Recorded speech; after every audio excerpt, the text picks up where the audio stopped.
given a certain plan for you guys, a purpose in your life. Follow that, guys. John the Baptist, ever since he was born, God has given him a purpose. He said, you want to be my servant. You want to prepare the way of the Lord. You guys do that. When God said, be an artist, be the artist. Don't be an engineer. Okay, when God said, be a banker, be a banker. Okay? Don't be an accountant. You guys follow the purpose of God. And that's what John the Baptist did. And number 2. John the Baptist was a humble man. How do we know that? When you look at it, John chapter 3 or 4, it talks about this way. And when John the Baptist was preparing the way of the Lord, Jesus came on the scene. And all the people that used to follow John went to Jesus.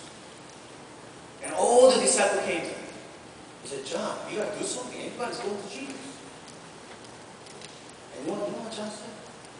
He said, man only can do what heaven allowed him to do. He must increase. It's time for him to make. Would you guys have that heart and attitude? When you look at your friend and who's going up there, would you praise that person, or would you say, have a jealousy attitude towards that person? Would you be humble enough when time for you to step down from certain position and let other person come in? Would you support that person and pray for that person? Would you have that humble heart and knowing that, hey, this is time for me to step down. This is time for me to fade away. And let God put up somebody else here. Would you have that hope? God will not use anyone if they were private. John was a humble God. And the last one, number 3. God was using John is because he was able to tell the truth to the world.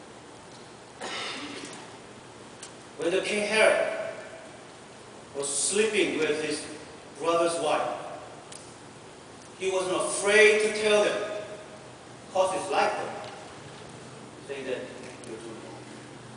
It is wrong. And he went against it. Because it's like them. But he was standing for the truth and willing to pay for it. You guys, would you willing to do that?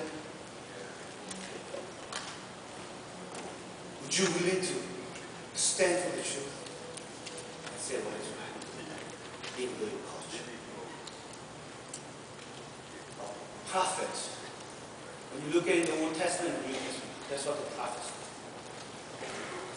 They're willing to tell the truth to the church and the nation when the nation is going to the wrong way. Not going to the way of the popularity. The way there is a truth.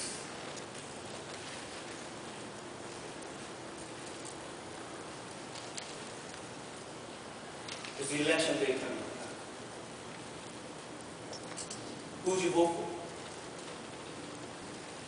For the righteousness, what God cared about?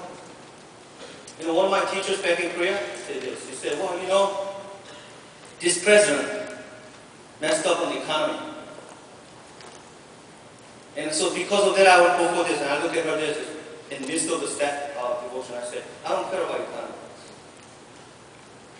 I wish the United States economy would drop out a little bit. So we will be more skinny, a little more skinnier. And we will be repenting of our sin. What I really care about is what God cares about. Abortion. From the Revolutionary War until now, 1.6 million soldiers has been killed. All the way from American Revolution until Iraqi War. Until 1973 until now. When the Roe versus Wade has been turned and we legalized abortion, we killed 47 million babies. Who do you guys care about? Stand for the righteousness? Even though you're not going to be a popular? Even though the economy might drop out? Or will you stand for what God cares about? God gave a word to John.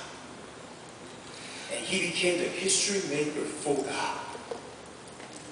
Because he was humble, followed a call of God, and he was steadfast. It cost him his life. I pray, Father, guys, that you guys will do that. That you will step for righteousness. Amen? You guys will stand.